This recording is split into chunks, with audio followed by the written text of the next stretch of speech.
Hello, my name is Ricky Ortiz. Thank you for being my guest. Thank you for taking time out of your day.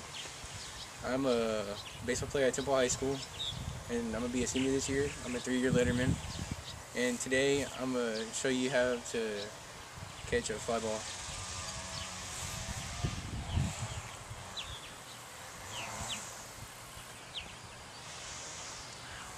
Okay. How to catch a fly ball. It's an important thing in baseball. I mean, it could be from winning a game to losing a game. And the point in catching a fly ball for infield, let's say I'm a third baseman. Let's say the ball's over me. When the ball's over you, it's better to turn sideways and run back.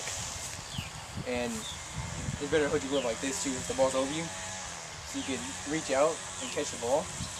Either way, throwing this way, back, or to your left. And it's better to turn sideways because let's say you're backpedaling.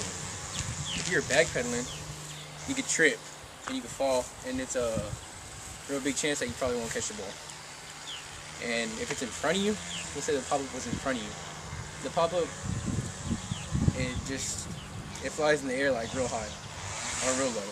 It depends how they hit the ball. And when you're running towards it, it's better to catch it with your glove out like this, especially if it's below your waist. And if it's above your waist, you can still catch it up like this. Okay, let's go to shortstop. Shortstop, you have more range to go for.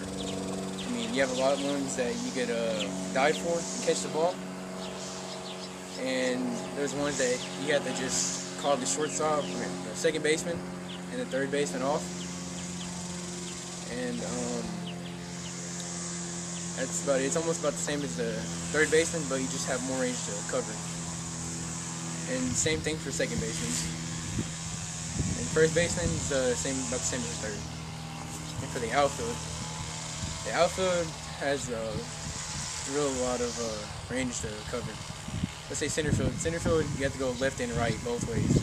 So you have the left field and the right field to call off. And let's say there was a line drive hit at you, and you had to run up. It'd be easier if you ran up and caught the ball in front of you like this, or even if you had to dive for it, because it's a big chance that could be a good game or a good game that was supposed to be a good game, but it's not. It wasn't. It ended up not being.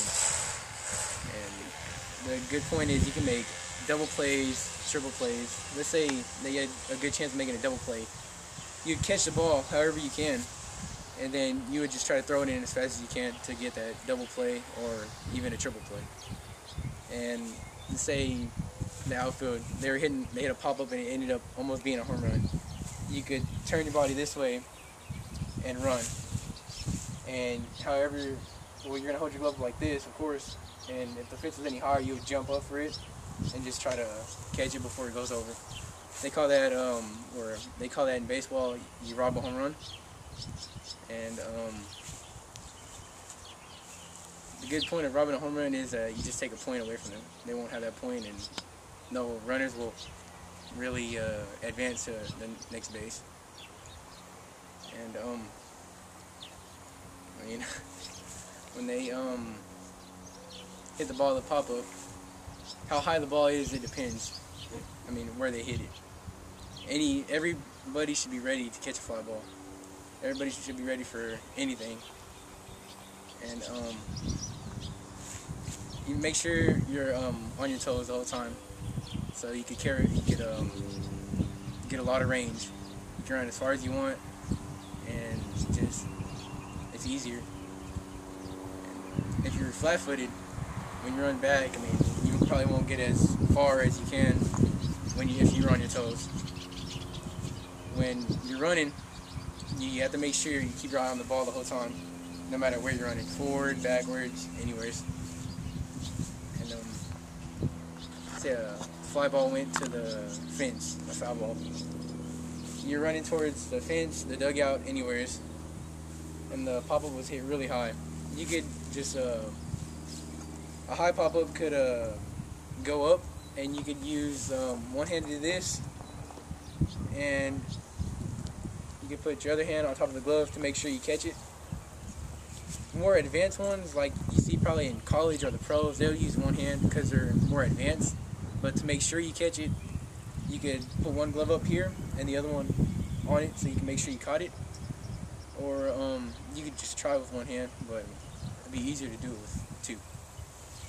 And in shortstops, when you're running out, let's say there was one going at an angle, you would go back and run at an angle on your toes, and you make sure you keep your eye on the ball the whole time, so you glove out like this, and when it's there, catch it. That one's a more harder play, so you'd probably have to do it with one hand. And even running out towards your left, this way, you probably have to do it with one hand, because it would be easier. And you'd probably have a bigger chance of catching it with one hand, because you can stretch your arm out longer. And let's say the pitcher.